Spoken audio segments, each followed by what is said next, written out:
Welcome to Siwa. Siwa, a mystical Egyptian land filled with beauty and history. An oasis where water literally gives life to the desert surrounding it. This spectacular land is filled with the memories of the past and the present. Here you can discover the stories of those long forgotten to time. Damage it to find the mummy.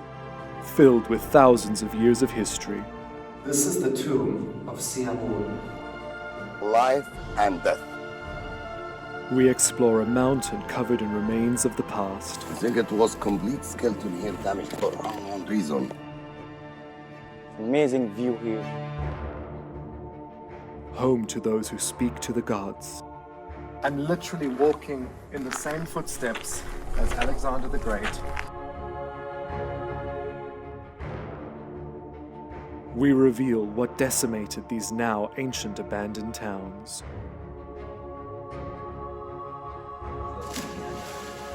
We see the ghost towns where banished locals fled to. Piles and piles of salt crystals. Come with me to see what makes Siwa so special.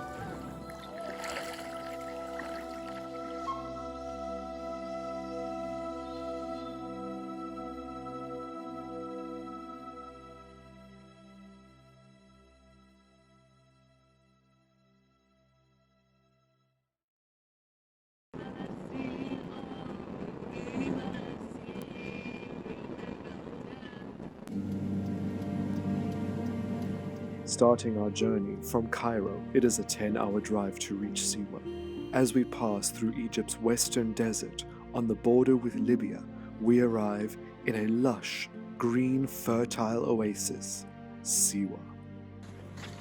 So we have just arrived in Siwa after a 10-hour drive at our hotel, which is, it's really beautiful. I mean, it's very traditional. So, come on in. Don't have that much time to show you around because we want to go and catch the sunset. Oh, this is really nice. I really like this. It's very traditional. I mean, we still have the reeds for the ceiling, mud on the wall. Yeah. It's so beautiful out here. And I mean, we have this view, which you can't beat. I really like it.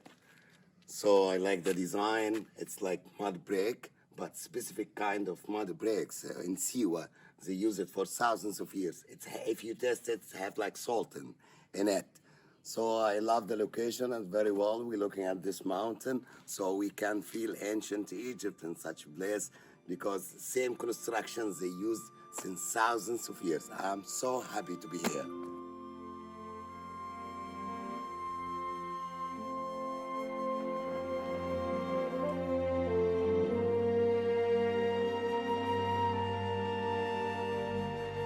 Siwa is probably one of the most peaceful places in Egypt.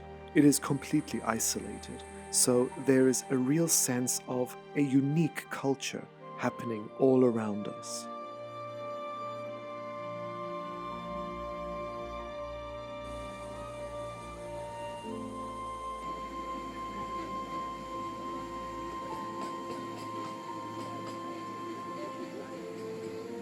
People have been coming here for thousands of years, and I cannot think of a better way to start our adventure than here at Siwa Lake. Cheers, Lemmy. Cheers, Habibi. Cheers.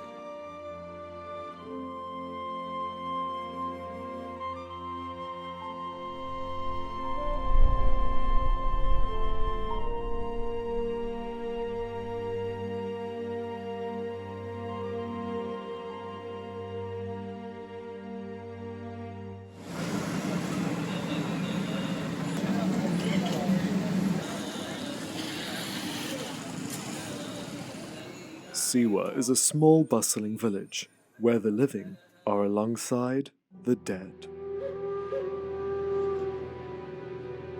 This is quite literally a mountain of the dead, overlooked by the mountain of the living.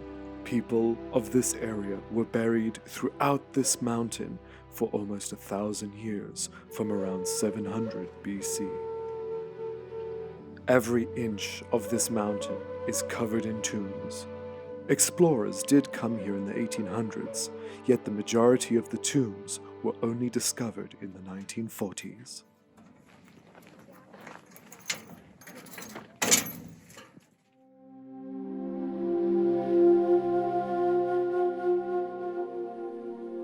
We do not know the owner of this tomb that was discovered in October 1940 by Ahmed Fakhri. So this is the tomb of the crocodile, Abi?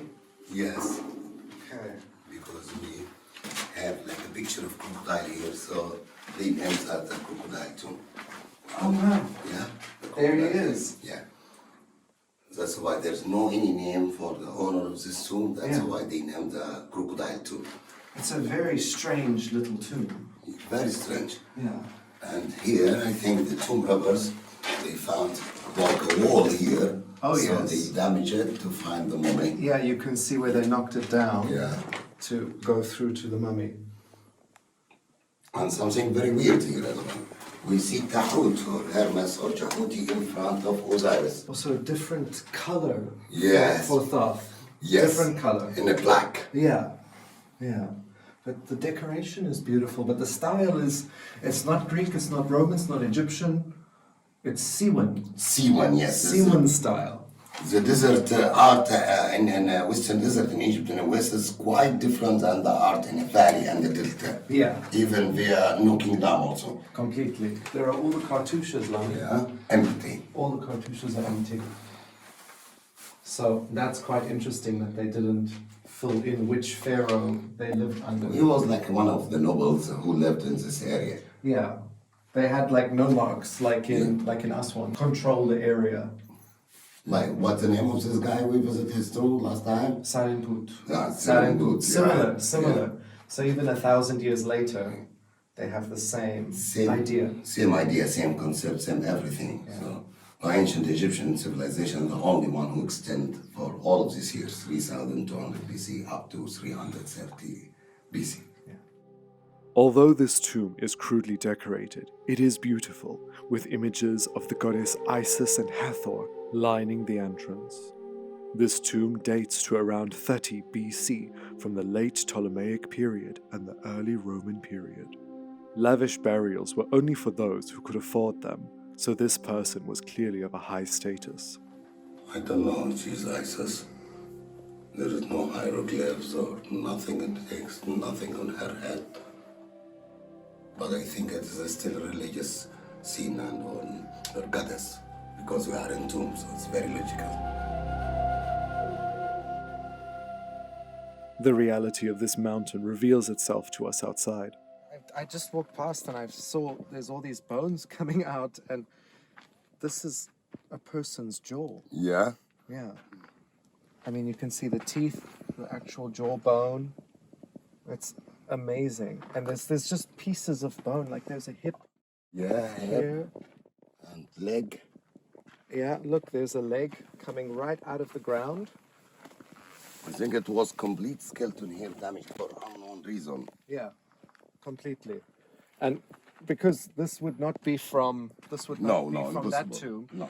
This is from other people just coming and burying their dead in the mountain with just covering Yes. with rocks.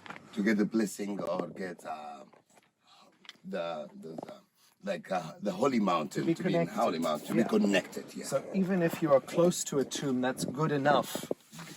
So the symbols in the tomb will still help you even if you're buried close to it. Yes, and it's happened like in late period when they have nothing to do, they not have this ability to carve the tomb, but the Yeah. belief and thought still alive. So as you mentioned, I like this idea Yeah. to keep the connection.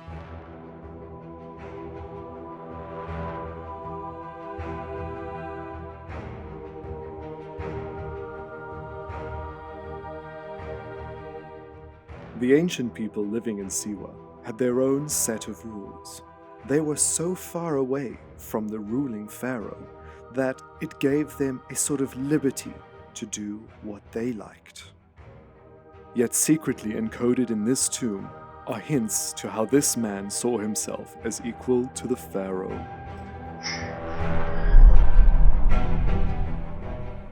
This is the oldest known tomb in Siwa from the 26th dynasty around 700 BC. It belonged to a man named Patot. He was a high priest and a prophet of Osiris, the god of the next life, who was worshipped here long before Amun. He is accompanied by the goddess of love, Hathor. And she's actually got the head of a cow, Cow. which is a unique image to see her. In a tomb. Female body, cow face. Cow head, yeah. Or usually always using a human figure. Yeah. In majority of tombs, not Yeah. all. And also, Yes. you see this? You can see he's a farmer, yeah, there he is. And he's holding the cows. We see this scene repeated many times. Where? Like Medinet Habu, Yeah. Luxor Temple, we see Amenhotep III leading the bulls. But this man is not a pharaoh, he's not celebrating a Opet festival. No. No. It's Ayaro. Yeah. I think it represents Ayaro. He became back to be a good farmer in Ayaro. Exactly. And do you know why they hold the cows like that in farm? In the farm. Yeah? Make sure they don't run. No. No. They throw the seeds on the ground, so I get the cows, when the cow They they put the seed deeper. That's very clever, so they don't have to use the machine like we use. Yeah. And we can see Pathor. Yeah. Pathor. Here he is. You can see he's holding up a scepter, and he's offering these boxes up to the gods. So we see this scene even at Abu Simbel, where we see Ramses II with the scepter holding it up with these boxes, offering them to Amun. Yes, and all are repeated, and also we can read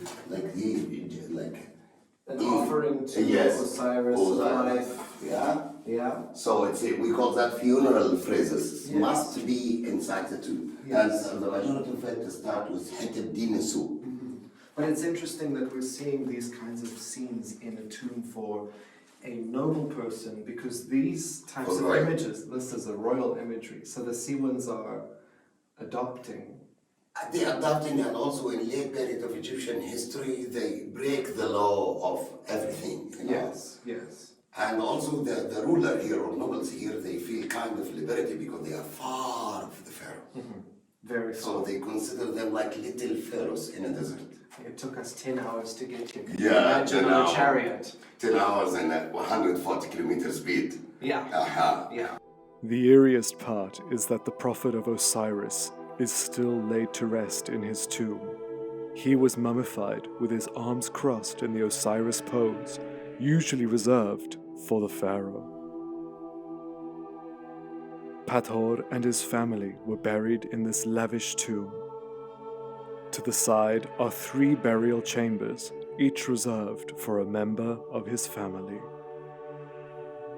It is uncertain whether people would come into this tomb to leave offerings, but this offering table was found inside.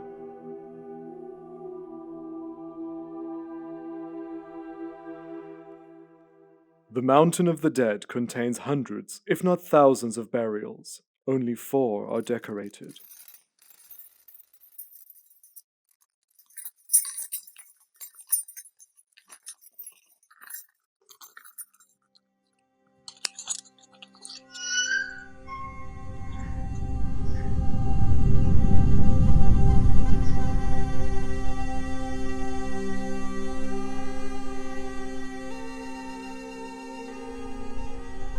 This tomb is definitely more important than the other. Yes. It's longer. Longer and also accurate, more accurate. Yeah.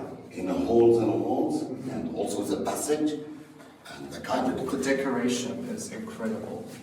I mean, the cobras are, these are just stunning.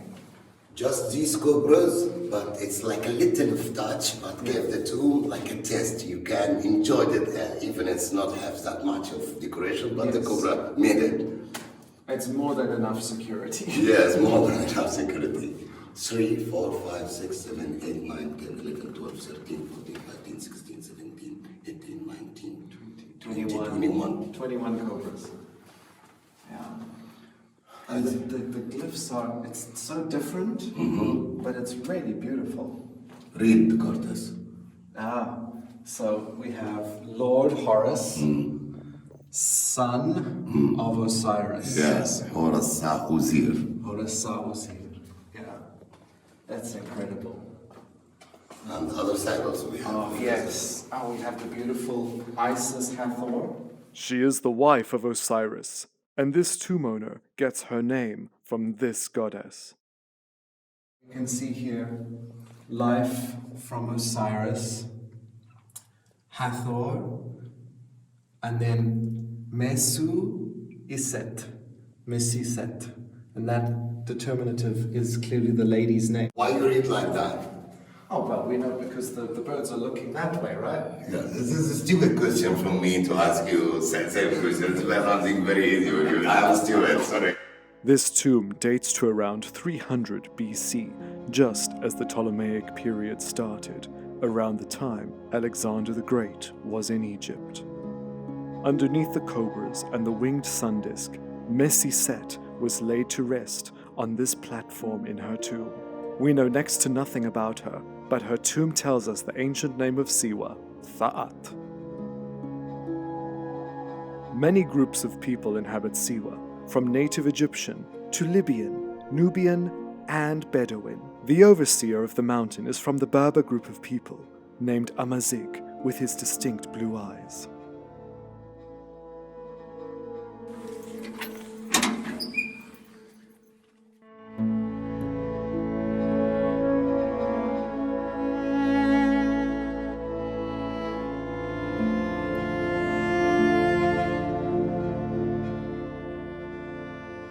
Protected by the goddess Mut above, this is one of the most beautiful tombs discovered in 1940 in Siwa. This is the tomb of Siamun, and you can see he's quite a different looking man. He has this short haircut, a little bit wavy on the hair, and he has a full beard. And this is quite an interesting scene to see an ancient Egyptian depicted like this. But the people here in Siwa were an interesting mix, especially at this time, of Greek, Roman, and Egyptian. So it's really interesting, and I've been waiting for so long to come and see Siamun, and here he is. His name means the man of Amun. He lived in Siwa around 300 BC during the time when Alexander the Great was here. Siamun's father was a Greek merchant from Cyrene. His mother was an Egyptian. He clearly embraced his Greek and Egyptian heritage by depicting many of the gods of Egypt in his tomb while showing himself as a Greek man. Among the many gods shown in his tomb is this strange-looking male lion-headed god.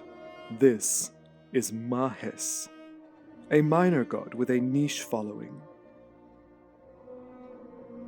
The sister of Isis, Nephthys, protecting Horus. Anubis, the leader of the dead, is seen reviving the mummy of Siamun, who is laid out on a bed headed with male lions. Before them, Isis is kneeling while mourning for the dead. Isis was the wife of Osiris, the god of the next life. In tombs, Osiris is usually depicted as the pharaoh of that time, yet the cartouches in the tomb are empty. We do not know who he is. This is a very, very unique tomb. Yes. I mean, we have Mahes over here depicted in an extremely Yes, strange it's way. different than the city one and the temples. Yeah, it's very different symbolism in this tomb. Very different. Because the art, as we mentioned before, get less during the Greek-Roman period and change it in culture and everything. Adjusted, adapted. Also, I want to speak about the roof, almost inside the ceilings, inside temples. I didn't even look up yet.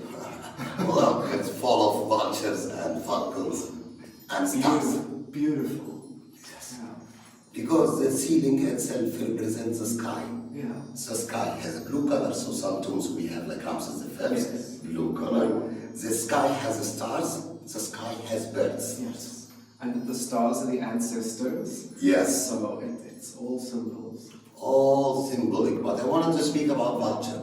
The vulture, Yes. now, the vulture have no such respect like the ancient time. Very like a dirty bird now. Yes, they're nasty and take the dead animals, not good. Yeah. But the ancient Egyptians, they have different vision to the vulture. Okay. Clean the environment. Yes. After the war, he eat the dead bodies. Yeah. So the bacteria not increase to hurt the people. So they consider the vulture simple to cut smooth. Yes. So when we see that in roofs, temples or tombs, as one day if this place come dirty, it's come to clean it up, and this place are clean, their place are purified. Literally, yeah. It literally means that as you walk under here, you're being purified. Yeah, excellent. You got the point. Yeah. Yeah. It's so interesting, and they have the vulture and the falcon. I've never seen them do both. So this is so unique. So unique. I love it. Thank you to recommend this tomb to come. Thank you. Really, I love it. What I really love is the purification happening in this tomb. We have the tree goddess here. You can see the beautiful branches coming out with these little green leaves. The green is so bright. But she's pouring out this jug, and coming out of the jug is the water. But in the water you can see the Ankh sign, literally showing that the water is giving life.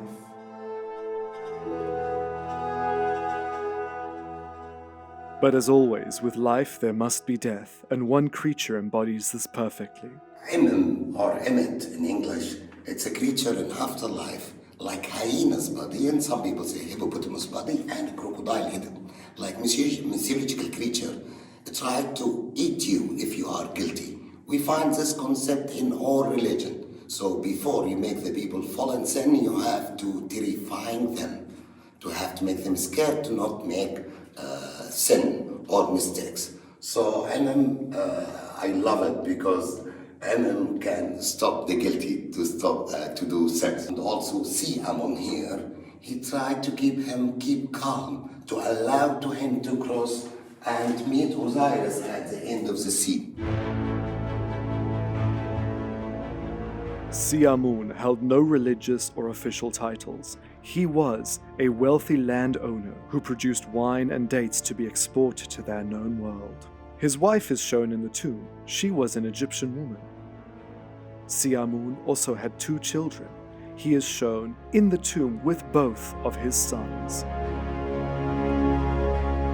Several mummies were found in this tomb, although all the personal belongings and treasures were raided in antiquity.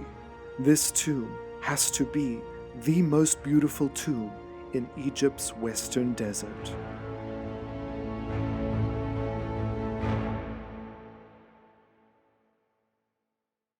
The tombs in the Mountain of the Dead range from ancient Pharaonic to Greek Ptolemaic and even Roman. It turns out that our driver, Mahmoud, has a deep interest in Siwan history and tradition. Lamy, tombs here in everywhere. Yes, because it is the mountain of the dead. The Siwan people, they found this area or this mountain seemed like a pyramid. So they believe in pyramid, same as Luxor. If you go to Luxor in King's Valley, you find the mountain seem like a pyramid and the tombs inside it. Yeah. Same idea. They never ever let what they believe until the last day of their civilization. Look, in everywhere. Yeah, everywhere. You've been to Siwa before, right? Yeah. Wow. Yeah. An amazing area. Yeah. A lot of information today. Absolutely. Well, I'm just happy that you wanted to come along and see the tombs with us. Yeah. Get from you and Lamy a lot of information today. Yeah. I'm very happy because, yeah, I hope that you'll bring some more people out here soon. Yeah. Yeah. It will be. Oh, it's amazing, Mahmoud. Yeah. Amazing view here.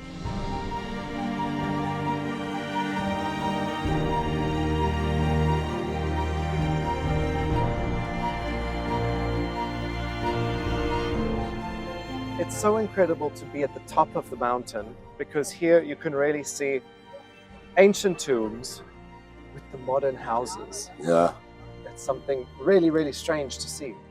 Yes, very strange to see because in King's Valley we don't see anything there. It's an isolated area. Oh. So the life and death, All in one. all in one. Yeah. And also the palm tree scenes, it gave like a touch of magic to the location. Yeah. You can imagine in ancient time you body in such a place and you look at the scene from the afterlife. Can definitely feel the magic here. Yes. Our next adventure lies on the opposite side of the Mountain of the Dead. We are passing along the same scenery that was seen by one of history's most incredible people, and one of the people that I find extremely fascinating. This is the Oracle Temple of Amun. Built around 700 BC by Greek mercenaries who settled here in Siwa.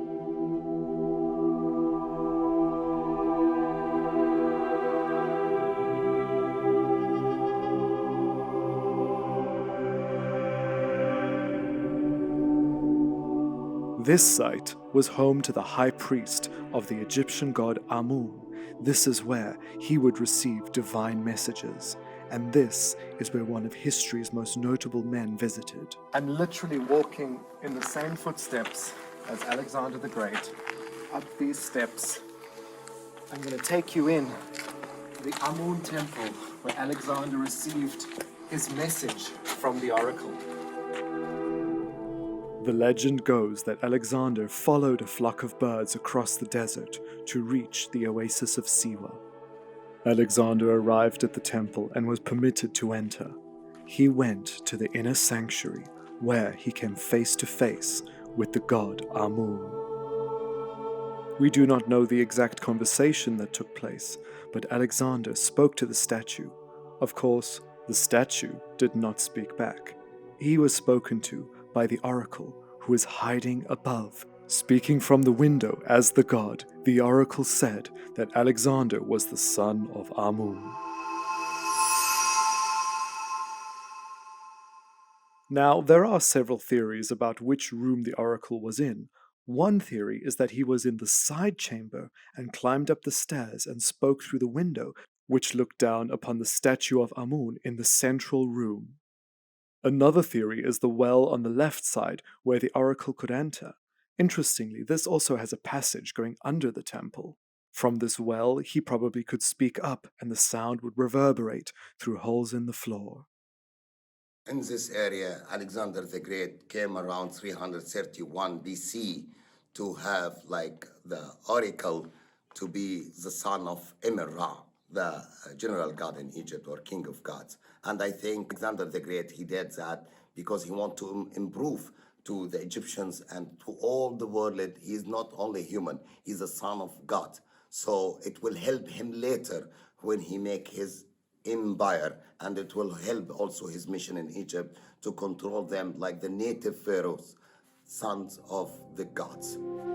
Almost all images in this temple have been erased, but here we can see the god Amun with his feathered crown, with his wife Mut behind. Amun is one of Egypt's first creator gods. He was the king of the gods. He was seen as equal to the Greek Zeus when this temple was first created. Alexander originally arrived in Egypt to defeat the invading Persians, who were his rivals. However, once they were out, because of the good ties between Egypt and Greece, Alexander was welcomed as the succeeding pharaoh. The temple itself is surrounded by an ancient village called Agurmi. This is a fascinating site with a mix of Greek and Egyptian history. The temple is built right at the edge of the village on a cliff. The priests of this temple taunted many foreigners to try and conquer it. Each failed, including the great army of Cambyses. A myth suggests that this site was founded by a priestess who was banished from Thebes.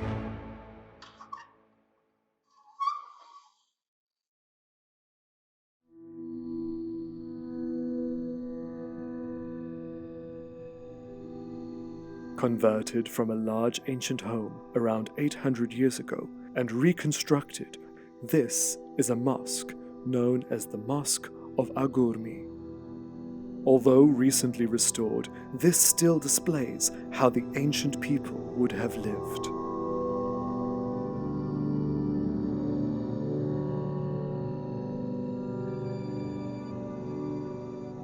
Imagine every day waking up and looking at the then still intact Temple of Amun.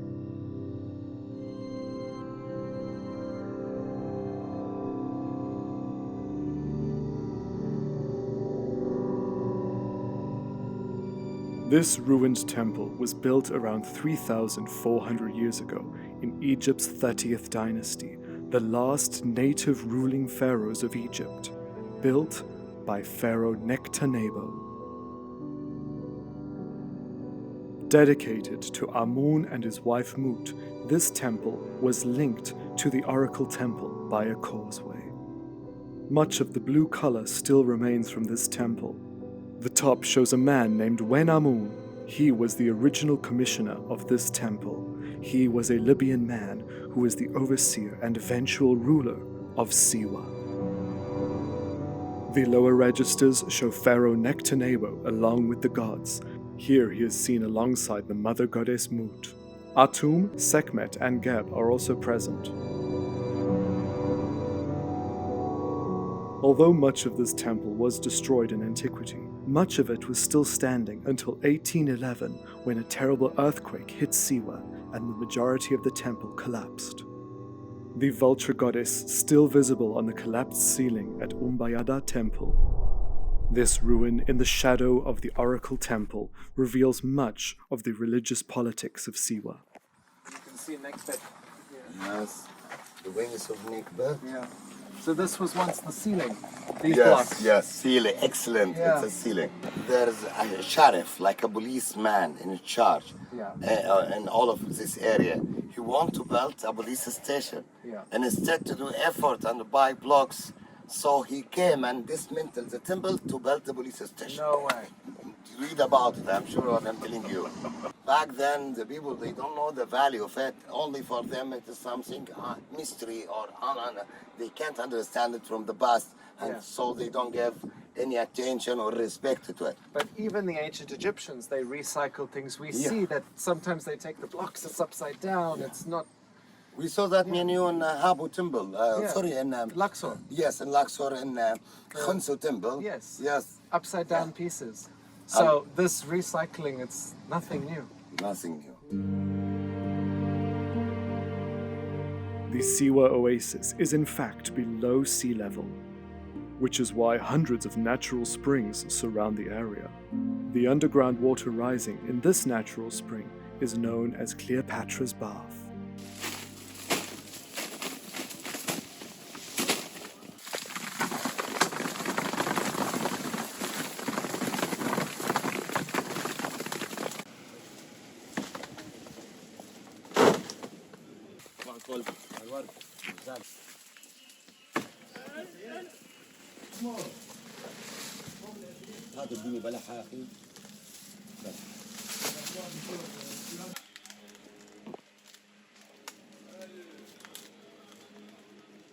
Straight from the tree. Yes. In antiquity, Siwa was known as the place of palm trees. For millennia, these palms provided the only way that people could eke out a living in this harsh terrain. The current living population and the ancient population of Siwa have much in common in their way of surviving.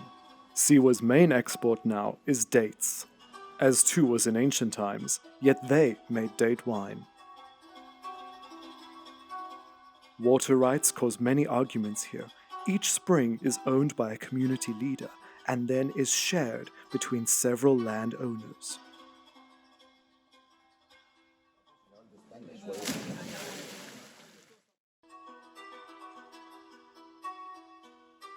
I feel like I'm in a movie passing through Siwa's market, surrounded with the beautiful sights and colors, as well as the ancient mud brick walls.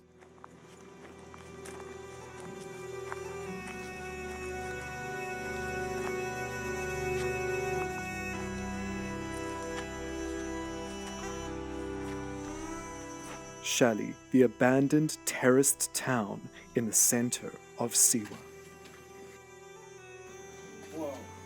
Wow. Oh.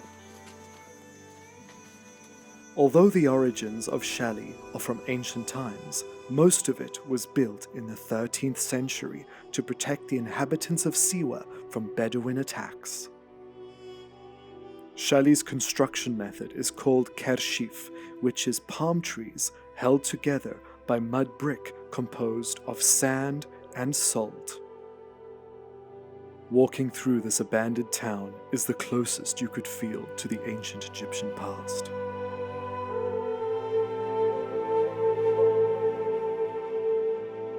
Far in the distance is the sister mountain to the Mountain of the Dead, yet inside this mountain are Roman tombs, completely undecorated.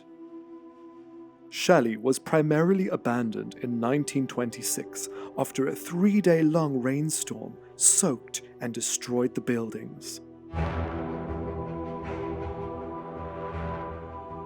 And then, unfortunately, in 1936, another huge rainstorm swept through Siwa, ravaging Shali.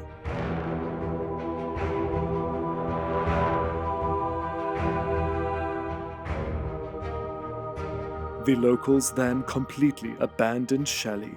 They reluctantly then had to accept modern living and buildings made out of concrete and brick.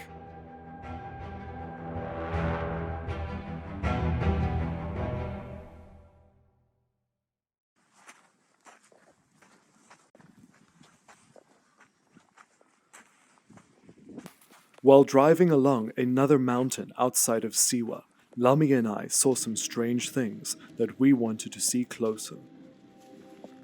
From far, it's hard to tell, but between the salt-soaked mountain are stone structures.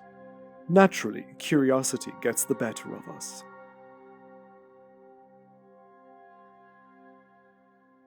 You can see like large number of fossils in everywhere, and we found this something very weird. Seems like it was like a crocodile, or it was like turtle since millions of years, because all of the western desert in Egypt, it was like an ocean. So we found in El Fayoum like a big area has fossils for big fish and sharks and all this stuff. So I think this area also was a part of western desert, and so you can find many fossils here. Life since millions of years. On the mountain face, these fossils shine bright in the sun. The stone structures are not tombs. They are, however, fortresses as such, built by the Bedouin to protect them from the elements.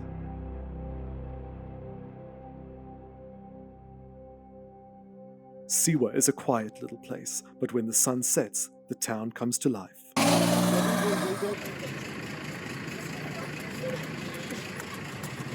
What you have just seen is extremely rare, as the local women of Siwa are usually completely veiled.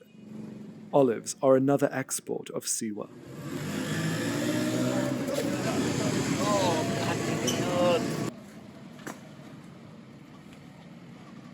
This area is also well known for its handmade crafts.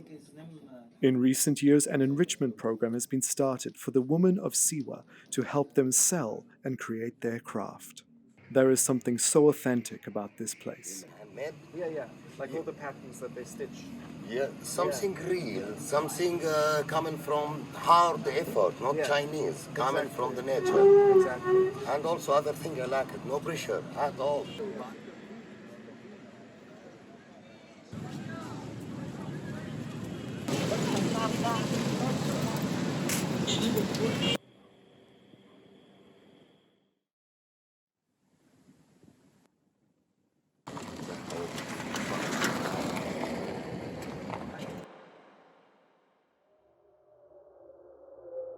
At the edge of the town of Siwa is this abandoned village. These mud brick houses, scattered between Roman tombs, could reveal clues about the outcasts of the city that lived here. Nothing. Yeah, you can even see, look, there's the line running through with the chisel marks. Another one here. You look at the checker. The jackals, There's yeah, maybe jackal he's prints. inside now. Yeah, look. This is a deep tomb. Yeah. Yeah. The entire mountain there was this. Yes, these and little also from the tombs. other side.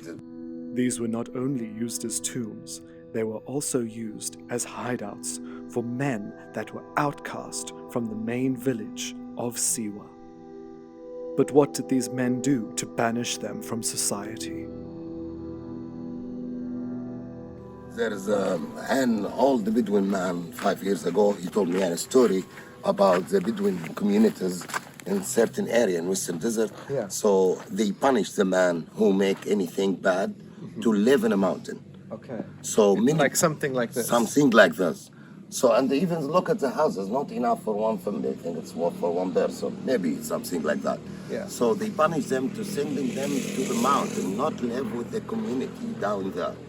So many of them for a long time they live together only men community. Yeah. So they start to have like homosexuality because they don't have their wives, they don't have their families, like that. They're forced out of the community. Forced out because there is no jail, no organization can put them in jail. So the punishment like that. Yeah. You did something bad, get out of here.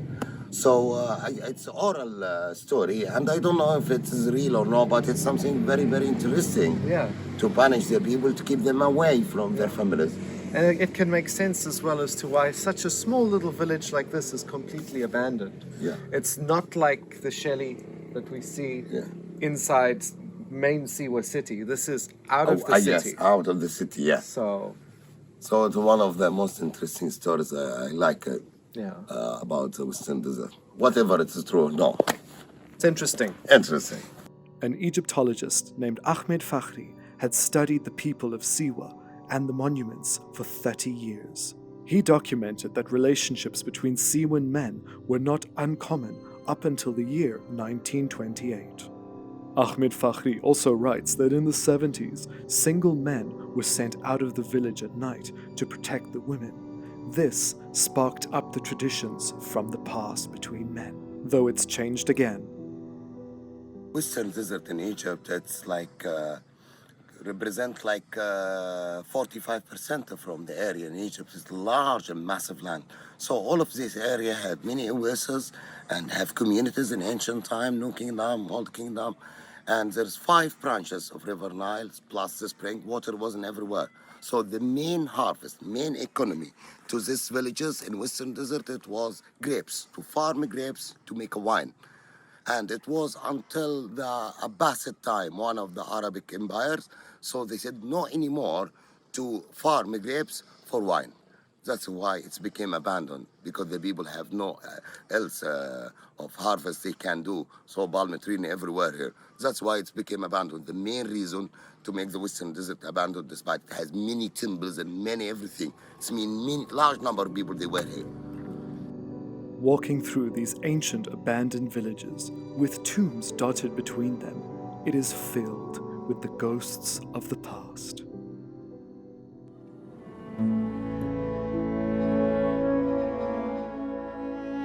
This is what Siwa is famous for, these beautiful lakes, although you do not want to drink from one of them, as the salt concentration in them is some of the highest in the world. This extreme landscape was formed millennia ago, when this was once ocean floor, leading to the high concentration of salt. Of course, salt is big business, and we get our word salary from Vlad the Impaler, who used to pay his men in salt. Salt has been a prized commodity for thousands of years all around the world. So you can see all of this.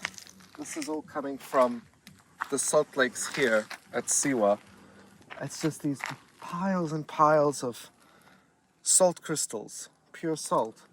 This is the main export, apart from dates and olive oil, is salt, obviously coming from Siwa.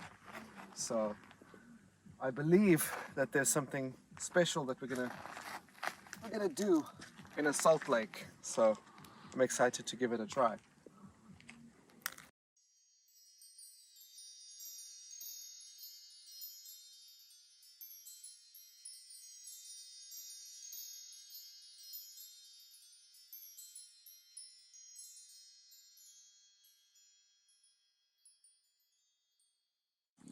So, this is one of the salt lakes here at Siwa. And I'm told that we can float, so it's like the Dead Sea, but I believe it's better than the Dead Sea. I'm very, very interested to see how this goes. Okay. Thank you. All right. I'm not feeling any floating. Yeah, good now. No? All right. Just Oh, wow.